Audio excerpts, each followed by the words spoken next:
kokoruš veličanstveni stvorio Igor Brakus.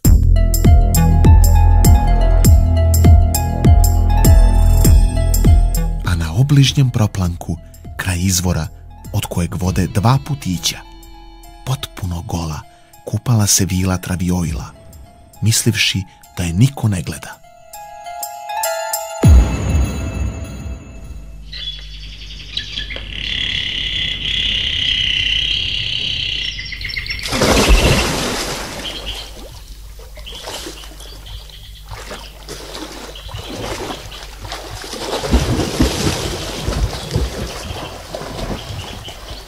Kakve divne putene dojke imam, kao 2 breskove.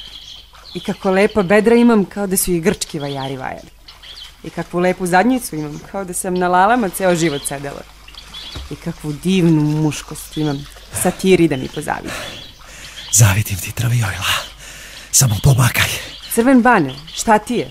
U čemu je nevolja? Srbi me jure da me obrežu i pošalju među Turke špijun da putem. Ko te juri? Jedan pomahnito, drugi pijan. Evo ih, sakreću se u žbun. Dobar vam dan, gospo. Laka vam noć. Šta želite, nepristojni Srbi? Zar ne vidite da se kupam? Ja, čim sam vidio da ste goli, ja sam skrenuo pogled. Ja ništa ne vidim. Samo mučenicu kroz maglu nazirem. Ovdje nema nikoga. I bolje vam je da momentalno nestanete. Ukoliko vidite jednog obdarenog sa jarećim kopitama, molim vas da nas obavestite. Mi živimo pod šljivom, tamo malo ispred. Ako bilo koga budem vidjela, prvo ću vama dvojici da javim. Sklonite mi se s očiju sada. Ljubim ruke, gospoja. Dobar dan. Jel odoše? Odoše, Crven bane, možeš ustati. Malo sam se još i ugruvao. A nije lako s ovim uzdignutim stalno putovati. Da, baš ponosno stoji. Dođi, dedar Crven bane, da te nešto priupitam. Pa šta da me priupitaš? Dođi kad ti kažem. Ali ja volim Jevrosimu. Iako ne znam ni koju ni odakle. Emocije su Crven bane za slabe ljude.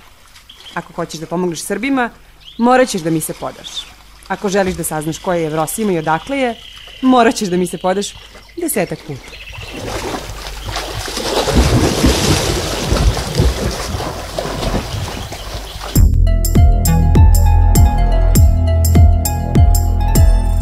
I dok se Crven bane podavao Vili Traviojli, Jevrema, Olivera i Ibrahim su došli do šljive, noseći onesvešćenog seljaka Hadžitasića na jednom od umornih magaraca.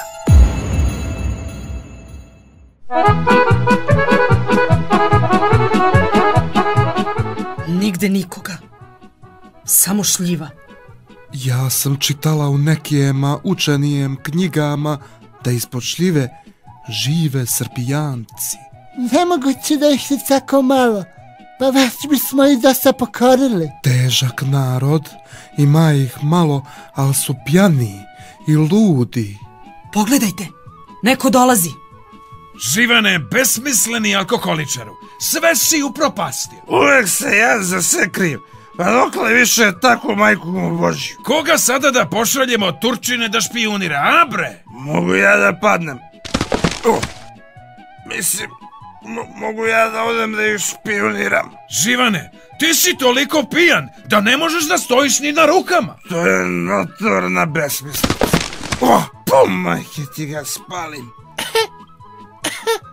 Oprostite. Putnici i namernici, oprostite, nisam vas primetio, ni vaša 3 magarca. Mi imamo samo 2 magarca. A šta je ovo treće? Pa to smo mi htjeli da vas pitamo. Poznajete li ovog čovjeka? Bog te molovo. Pa ovo je Hadžitasić. Sad ću mu na malo mučenica da ga razbudim.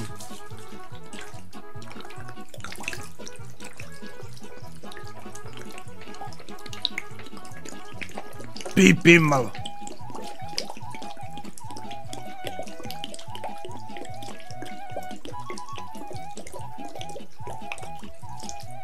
Hvaljen Jezus. Crni Hadžitasiću, pa gde si ti do sada? Iščupao sam konju Smiljanu rep.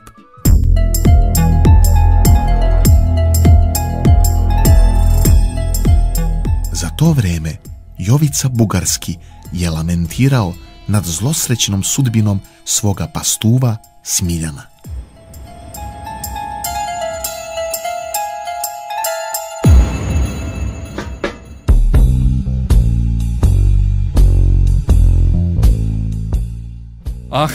Ovaj moj Smiljane, ala te Srbino sakati. Sve ćemo mi njih da pobijemo, samo da se ti meni oporaviš. Dobar vam dan, bezglavi konjaniče. Lepa žena, nema šta. Koje ti je ime, milostiva? Ja sam Jevrosima, najlepša Srpkinja. Ja sam Jovica Bugarski. Lutam svetom u nadi da ću zadovoljiti pravdu. Možete li pre toga da zadovoljite mene? Naravno, samo glavu da ostavim, da ne smeta. Smiljane, budi dobar i sačekaj me.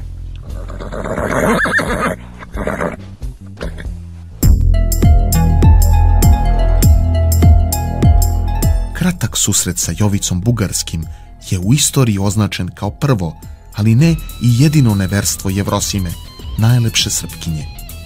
No, nevera je bila prisutna i među Crnogorcima.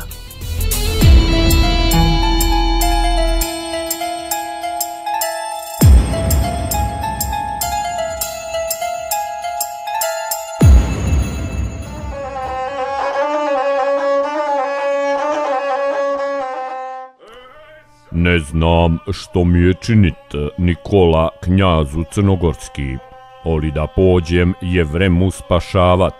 To je dvosjekli mač, moj gospodaru Milo mali. Ako sada krenemo, Turci će saznati da nam je ona, jalova, zbog nečega potrebna. Ne mogu znati zbog čega, ne mogu ni nagađat, ne mogu ni pretpostavit. Moje je skromno mišljenje da je tamo treba puštiti da ostane, bar za neko vrijeme.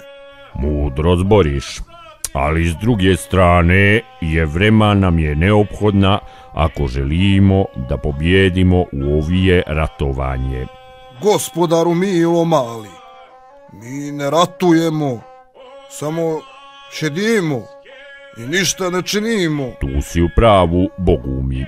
Što vi mislite, Bančeviću?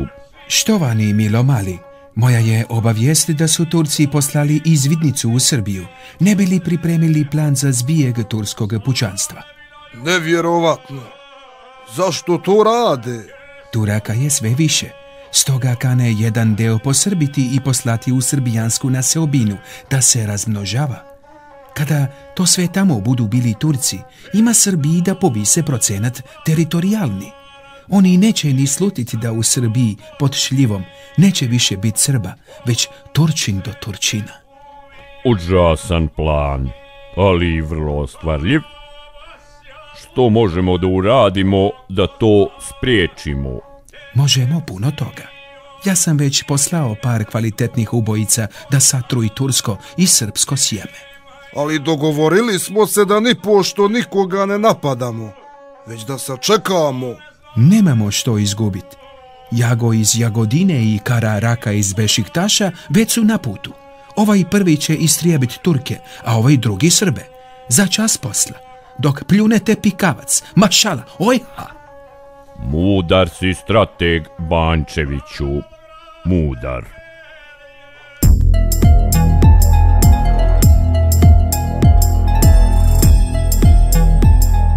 Na srpskih 1% teritorije postajala je sve veća gužva. Pored Srba, koji po nekakvoj bizarnoj logici i treba da budu tu gde jesu, ispod šljive su se našle i Jevrema, jalova crnogorska princeza u trenutnom turskom zatočeništvu, kao i Olivera, supruga Bajašitova. Shvativši da su tamo gde nisu baš dobrodošle, morale su da smisle kako da neopaženo pobegnu od strašnih Srba.